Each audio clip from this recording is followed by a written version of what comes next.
something is really wrong with the med school admissions process. To be clear, I'm not talking about the people. I've met a lot of good, hard-working individuals as admissions deans, directors, officers, and administrators. I'm talking about the process and practices and the tools and the system that's now outdated. For example, we're now still, after almost 100 years, we're using tools that were originated back in the early 1900s. Think about this. Imagine we were still using, horses and buggies. It doesn't make any sense, does it? So, for example, I'll give you some examples. Standardized testing. That's something that came about back in the early 1900s. And, Edward Lee Thorndike was one of the individuals who brought on standardized testing to colleges and universities and even law schools. Even he himself at the time was not able to show any significant correlation, any sort of a strong correlation between performance on standardized testing and future on the job behavior and success. Then why are we using these sort of tools? Why are we using situational judgment tests and asking students to answer some hypothetical question because they've seen some random video and that we're pretending that's going to tell us how they're going to do in the future as future medical doctors or nurses or lawyers? Why are we using personal statements? Why are we using standardized testing? Why are we using reference letters? Why are we using rolling admissions? Well, we know most of these practices appear to have very little significance. In fact, some research in the literature has shown, some scientists and researchers have shown that some of these practices cause significant bias against certain individuals.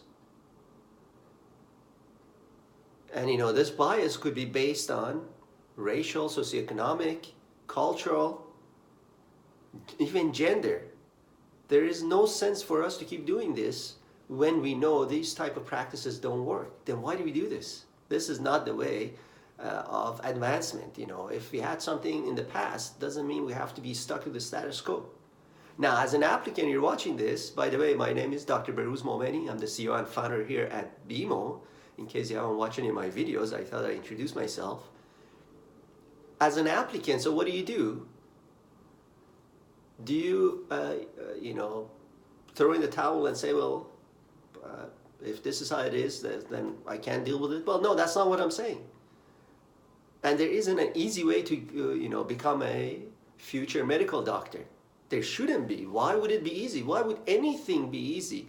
Why should anyone be rewarded if they're not willing to put in the time and effort and money and energy that's required to get to the next level? This is like any field. It's not just medicine. It would be a mistake to think that this would be only related to medicine. So you need to think back.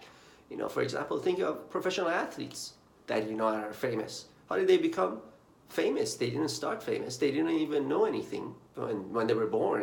It's obviously that alone can tell you how when they started, they were not successful. This was a planned, deliberate, long-term training, usually 10 to 20 years before you see them at their moments of glory now. And sometimes we forget that's not how it started. Same thing with medical doctors or lawyers or dentists. They require lots of training. And it's important to make sure that the admissions process is really stringent. So I don't argue with that at all. You want people who are gonna perform really well as future medical doctors, for example. What I'm arguing here is that why are we using outdated practices that don't add any value? And perhaps, at least it appears that way, and perhaps they cause profound bias against certain individuals. This is indeed exactly why I started BMO. I started BMO because I believe everyone deserves access to higher education. And education is the best way to produce positive change in our world. But if we're now limiting certain individuals from access to education based on faulty admissions practices, we're causing a disservice to all of us.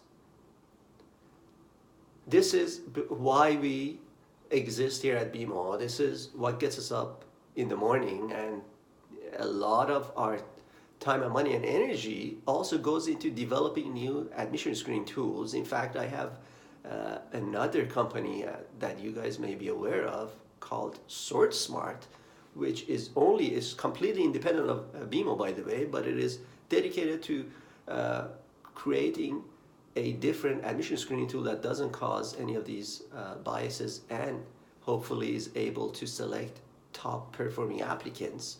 And I think, based on science, the best way to do that is to look for applicants who are highly motivated. That's all it's about. And by the way, if you haven't watched my TEDx talk, I'm gonna leave a link either above or below this video. You can click the link and watch that video. That will tell you exactly what I think is the best way to select future applicants without being unfair to anyone, and perhaps even deliberately promoting diversity as a result and getting better suited applicants.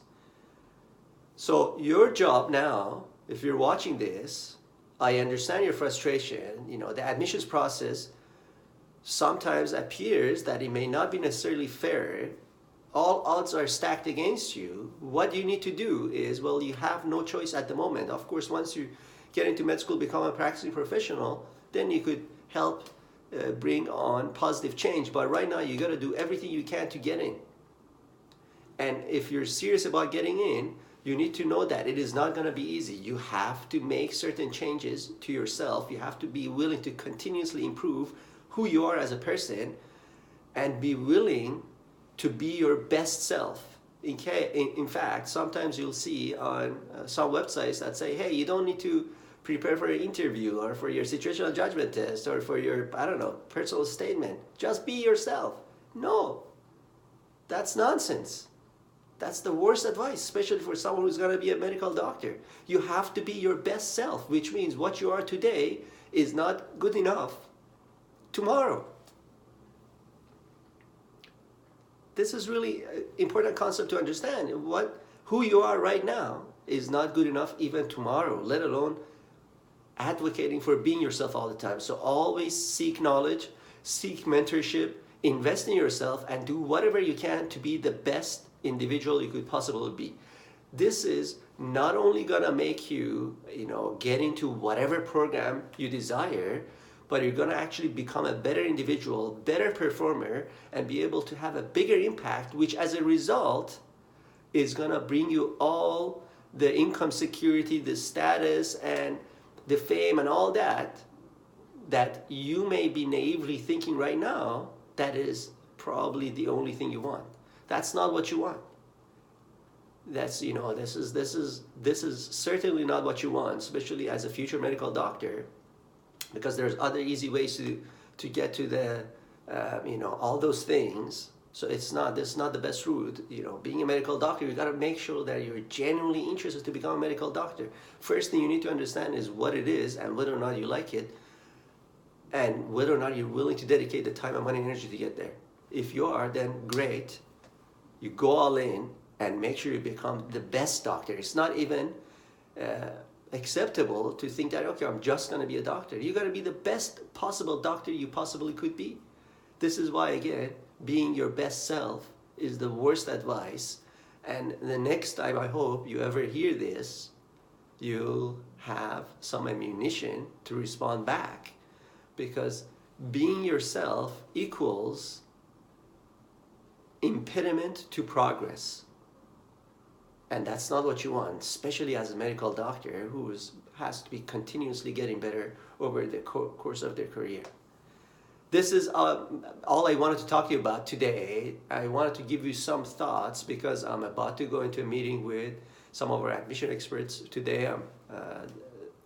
This was something that popped up to my mind. I wanted to discuss this with you. It's a really important concept. You need to realize that whatever you're forced to go through as a process they're not necessarily the best ways. You should always be thinking about better ways, even including the way you're selected to become a future medical doctor.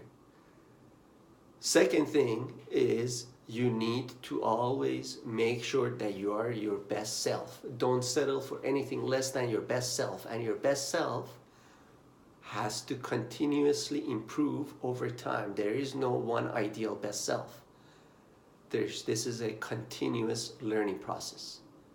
That was it for me, and I hope to talk to you soon.